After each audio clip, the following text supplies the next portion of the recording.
Setiap orang ada perangai tersendiri. Dalam sekolah ni, orang boleh jumpa 1001 macam perangai. Ada yang bising, ada yang pendiam. Aku cuma seorang.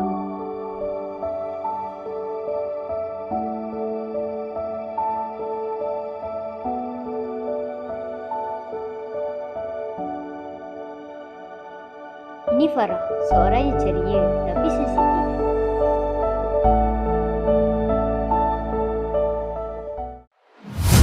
Zaki nampak je nakal, tapi kalau kena tegur dengan cikgu, gugur juga air mata jantan. Orang kata dalam hati ada taman.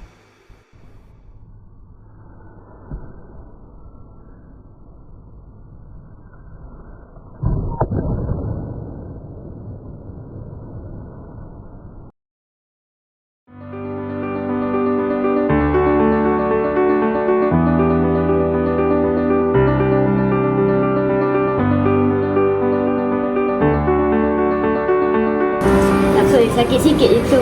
Janji ada semangat nak belajar.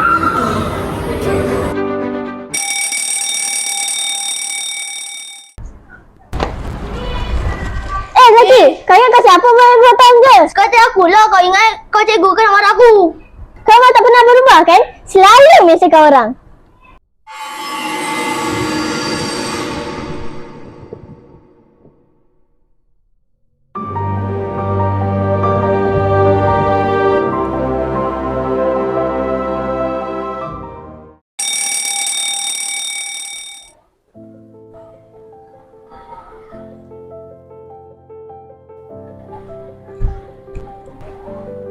Zaki, kenapa kau cepat sangat nak marah? Farah tak salah pun. Semua orang pandang rendah aku, Aiman. Bukan macam kau. Orang hormat aku. Semua orang nampak aku ni budak nakal. Kadang-kadang aku cuma nak orang nampak aku. Bukan sebagai masalah. Kau bukan budak nakal, Zaki. Kau cuma belum percaya pada diri sendiri yang kau pun boleh buat macam orang lain.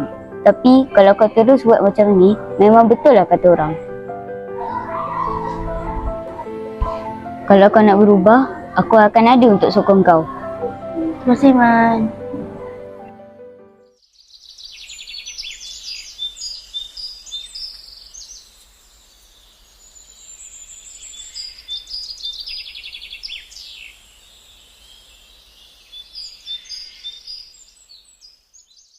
Farah, aku tahu kau marah. Tapi kadang-kadang orang macam Zaki tu, kita kena tegur dengan lebih berhemah. Lembut tapi menusuk ke hati. Jangan benci dia sebab dia macam tu. Aku bukan benci dia, tapi aku penat hadap perangai dia. Kita semua pun pernah salah.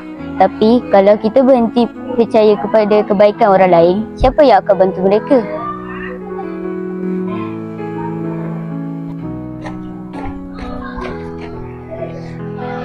Farah, aku minta maaf. Aku tahu aku salah tadi. Aku pun minta maaf sebab cakap kasar dengan kau tadi. Terima kasih sebab minta maaf. Jadi pengawas bukan hanya sekadar jawatan dan lencana di dada. Ia adalah tentang keberanian kamu menjaga disiplin sekolah walau kadang-kala kamu disalah erti. Ingat ya, lencana dan jawatan bukan bermakna kuasa, tapi ia adalah tanggungjawab.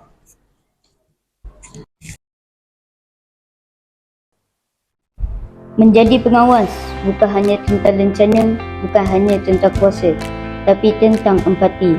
Mendengar keluhan hati orang lain, tentang menjadi jambatan antara yang hilang arah dengan jalan yang betul. Setiap teguran yang kita beri, setiap konflik yang kita damaikan, semuanya membina nilai.